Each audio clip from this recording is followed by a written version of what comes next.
જો બેટા તમે લોકો 12th સ્ટાન્ડર્ડમાં હોવ ને, તમને 5 એવી એક્ઝામ ખબર હોવી જોઈએ કે જે તમારે આપવી જોઈએ. ગુજકેટ જેડબલઈ મેન્સ સિવાયની 5 એક્ઝામ, જેમાં જેડબલઈ મેન્સ કરતાં પણ ઓછી કોમ્પિટિશન છે અને આપણને સારી કોલેજ મળી શકે છે અને હા, પ્લેસમેન્ટ પણ સારા છે. ઓકે, તો સવાલ છે તમારા કરિયરનો, એટલે હું તમને વાત કરી રહ્યો છું. તમારે બેટા ફ્રી ઓફ કોસ્ટ ગુજકેટ અને જેડબલઈ મેન્સ અને બોર્ડની પ્રિપેરેશન કરવી હોય તો સ્ક્રીન ઉપર એક નંબર આવે છે, એ નંબર પર તમારે વોટ્સએપ મેસેજ કરવાનો છે કે અમારે બોર્ડ એક્ઝામની તૈયારી કરવી છે. ઓકે, અમે લોકો ચાલુ કરી દીધી છે.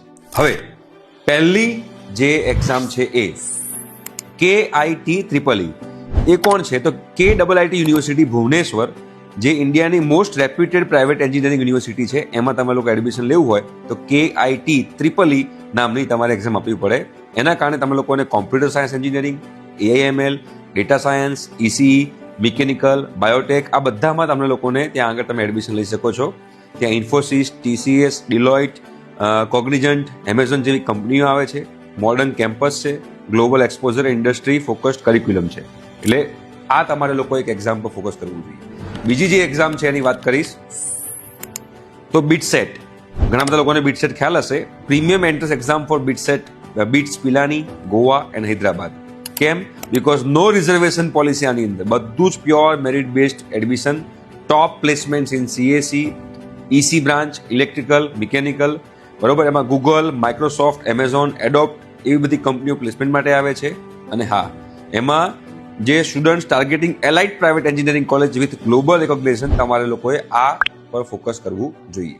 ત્રીજી જે એક્ઝામ છે CUET, common university entrance test. આ જે છે એ પણ બહુ સરસ એક્ઝામ છે, બરોબર. આ સેન્ટ્રલ યુનિવર્સિટી માટે છે, એટલે કે સેન્ટ્રલ યુનિવર્સિટીમાં તમારા લોકોને જ્યાં આગળ કોલેજની ફીસ ઓછી હોય પણ પ્લેસમેન્ટ વધારે હાઈ હોય એવી કોલેજમાં તમારે એડમિશન લેવું હોય તો એના માટે છે.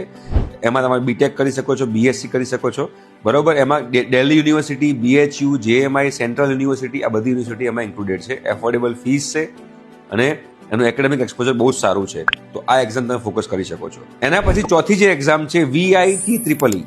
આ એક્ઝામ જે છે એ તમારા લોકોને જો VIT વેલ્લોર, VIT ચેન્નઈ, ભોપાલ, અમરાવતી, આ બધામાં તમારે લોકોને જો એડમિશન લેવું હોય VIT ની એક્ઝામ આપી શકો છો. અને VIT વેલ્લોર, ચેન્નઈ, ભોપાલ, અમરાવતીમાં તમે લોકો તમારે એડમિશન લેવું હોય તો લઈ શકો છો. એના સિવાય COMEDK છે. COMEDK એટલે શેના માટે છે? કર્ણાટકાની કોલેજો, સારી સારી કોલેજો છે, એમાં તમારે એડમિશન લેવું હોય તો કેવી કોલેજો? For example RVCE, BMSCE, MSRIT, DSCE, આ બધી કોલેજો છે જેમાં તમારે એડમિશન લેવું હોય તો COMEDK થી લઈ શકો છો. અને એમાં પણ પ્લેસમેન્ટ બહુ જોરદાર છે. આ 5 એક્ઝામ પર ફોકસ કરજો જો તમારે લોકોએ જેડબલઈ મેન્સ અને ગુજકેટ સિવાય બીજી કોઈ જગ્યાએ સારી કોલેજમાંથી બેચલર્સ કરવું હોય તો.